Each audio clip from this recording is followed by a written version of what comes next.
semangat pagi. Saya kembali ingin berbagi informasi yang saya dapatkan dengan Anda mengenai wadah plastik. Menggunakan plastik sebagai wadah makanan dan minuman tentu adalah tindakan praktis bagi kita dan mempermudah kegiatan kita. Namun, kita juga perlu mengamati penggunaan wadah plastik tersebut untuk kesehatan kita. Kita dapat memperhatikan simbol-simbol dan juga angka yang tertulis dalam wadah plastik tersebut. Hari ini saya akan membagikan beberapa informasi di antaranya. Yang pertama adalah jika kita melihat logo segitiga yang di tengahnya ada angka 1. Itu biasanya ada inisial tulisan PETE atau PET. Biasanya simbol ini kita temukan dalam botol wadah plastik seperti ini.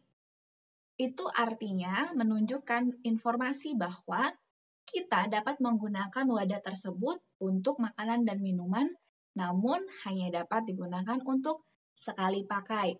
Dan juga kita harus menghindari memasukkan makanan atau minuman yang panas dalam logo angka 1 tersebut. Ataupun bahan ini tidak bisa kita panaskan. Kenapa? Karena itu akan bersifat karsinogenik atau zat penyebab kanker. Itulah sebabnya jika kita perlu sekali membeli air seperti botol minum seperti ini, kita pastikan bahwa botol yang kita ambil adalah botol yang tidak terkena sinar matahari. Ya.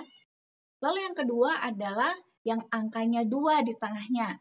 Inisialnya itu HDPE. Biasanya ini ditemukan pada wadah-wadah plastik yang lebih kuat bahannya. Contohnya seperti ini. Galon-galon air yang wadahnya kira-kira seperti ini ya. Ini ukuran 700 gram, tapi bisa juga kita lihat untuk galon-galon air untuk ukuran 3 kilo, 4 kilo, pokoknya yang bahan-bahannya kira-kira seperti ini. Untuk angka 2 di tengah segitiga itu merupakan bahan yang dapat kita gunakan, dan ini juga cukup stabil, dan kita dapat memilih bahan-bahan seperti ini. Selanjutnya adalah jika kita menemukan dalam plastik tersebut angka 3 di tengahnya dengan inisial PVC.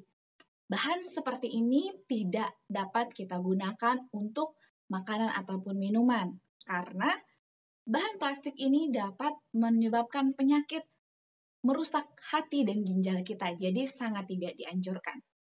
Selanjutnya dengan angka 4 di tengah segitiga, LDPE. Biasanya bahan plastik ini kita temukan dalam wadah-wadah yogurt ataupun plastik bagi makanan segar. Ini aman untuk digunakan. Kita lanjut dengan angka 5 di tengah segitiga atau inisial double P.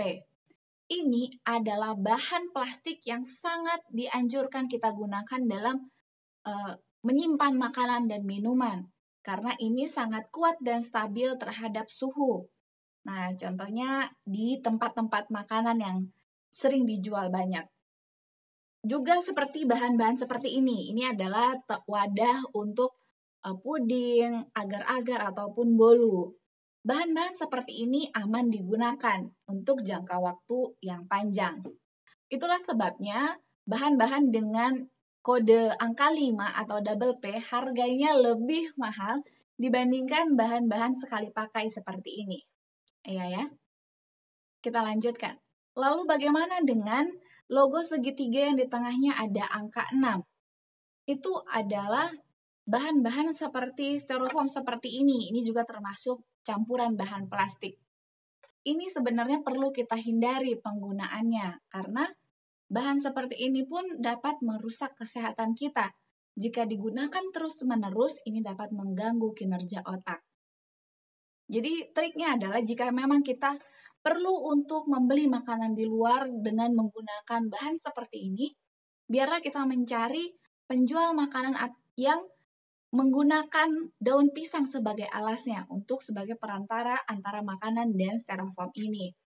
Ataupun kalau memang tidak ditemukan, kita bisa membelinya cepat-cepat ketika kita sampai di rumah, kita segera pindahkan makanan tersebut untuk menghindari penyakit masuk ke dalam tubuh kita. Selanjutnya adalah dengan angka 7 di tengah segitiga atau ada tulisan other.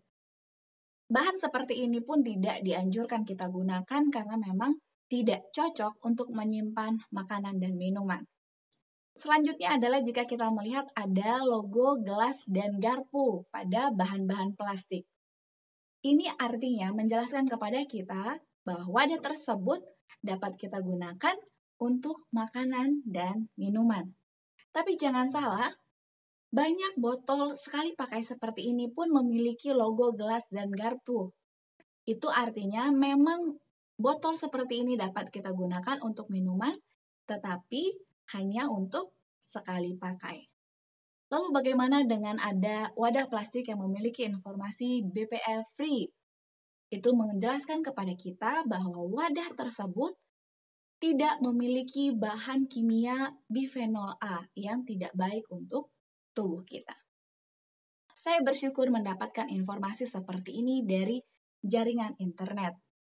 Saya berterima kasih bahwa dengan memiliki informasi ini dapat membantu saya untuk memilah plastik mana yang dapat saya gunakan untuk makanan dan minuman, dan tentunya menghindari saya dari penyakit-penyakit yang tidak diinginkan. Inilah hal yang saya syukuri. Saya ingin Anda pun memiliki hal yang Anda syukuri setiap hari, mulailah dari hal yang kecil. Baiklah, mari kita lanjutkan. Judul bacaan renungan pagi kita hari ini 24 Maret ialah pengampunan. Ayat intinya tertulis di dalam Kolose 3 ayat yang ke-13. Sabarlah kamu seorang terhadap yang lain, dan ampunilah seorang akan yang lain apabila yang seorang menaruh dendam terhadap yang lain, sama seperti Tuhan telah mengampuni kamu, kamu perbuat jugalah demikian. Penjelasannya, agama Yesus Kristus berarti kemajuan. Agama itu berarti selalu mencapai ke atas kepada suatu ukuran yang lebih suci dan lebih tinggi. Orang Kristen yang hatinya telah dijamah dengan keelokan tabiat juru selamat harus mempraktikkan apa yang dipelajarinya dalam sekolah Kristus. Kita haruslah menjadi murid-murid yang cerdas dalam sekolah Kristus, bersedia mempelajari apa yang diajarkannya kepada kita dari hari ke hari. Kita tidak akan pernah mencapai kesempurnaan tabiat kalau kita tidak mendengar suara Allah dan menurut nasihat-Nya. Pengajaran ini tidak berlaku hanya kepada orang-orang yang tidak mempunyai ujian-ujian yang harus dihadapi, yang akan menciptakan rasa tidak suka kepada saudara-saudaranya, melainkan berlaku kepada setiap orang yang telah dilukai, yang telah menderita karena kesalahan keuangan, karena penghinaan dan kritik, karena salah pengertian dan penilaian yang salah. Orang-orang ini sekali-kali tidak boleh membiarkan kebencian masuk ke dalam hati atau membolehkan perasaan-perasaan yang tidak manis timbul kalau mereka melihat kepada orang-orang yang telah melukai mereka. Seperti Kristus, kita akan mengampuni musuh-musuh kita dan berjaga-jaga kepada kesempatan untuk menunjukkan kepada orang-orang yang telah melukai kita bahwa kita mengasihi jiwa mereka itu. Dan kalau sekiranya kita dapat, kita akan berbuat kebajikan kepada mereka. Kalau orang-orang yang telah melukai kita tetap melakukan perbuatannya yang salah itu, kita mesti mengadakan usaha untuk diperdamaikan kepada saudara-saudara kita menurut rencana Alkitab, seperti Kristus sendiri telah tunjukkan. Kalau saudara-saudara kita menolak untuk diperdamaikan, maka janganlah berbicara tentang mereka itu, ataupun merusak pengaruh mereka. Melainkan biarlah mereka dalam tangan Allah yang adil, yang menghakimkan semua manusia dengan adil. Orang-orang muda boleh saja mengakui sangat mengasihi pekerjaan Allah, tetapi bila mana mereka tidak diperdamaikan kepada teman-temannya, mereka pun tidaklah diperdamaikan kepada Allah. Begini, hati yang mementingkan diri sendiri menjauhkan berkat-berkat Allah dari hati dan rumah tangga kita. Biarlah kasih Kristus mengalir ke dalam hati dan mengubahkan tabiat. Kalau tidak, maka kita pun tidaklah akan menjadi anak-anak Allah. Aplikasinya hari ini mengingatkan kembali kepada kita untuk membuka hati dan pikiran kita terhadap pengampunan. Jika kita mau mengampuni orang lain, ingatlah bahwa Tuhan juga berjanji akan mengampuni segala dosa kita.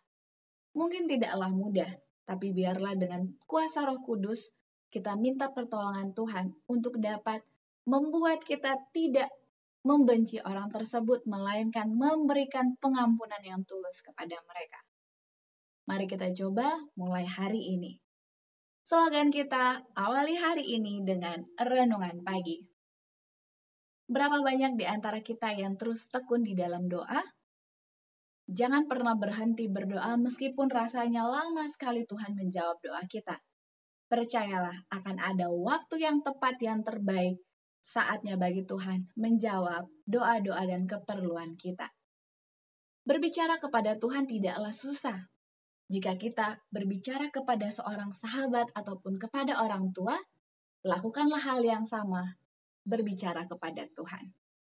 Jika ada di antara Anda yang ingin turut didoakan, Anda dapat menuliskan pokok-pokok usulan doa tersebut di kolom komentar di bawah ini, karena saya akan turut menjadi sahabat doa Anda. Terima kasih banyak. Esok hari mari kita lanjutkan kembali bacaan renungan pagi kita. Sampai jumpa, tetap jaga kesehatan kita. Tuhan memberkati.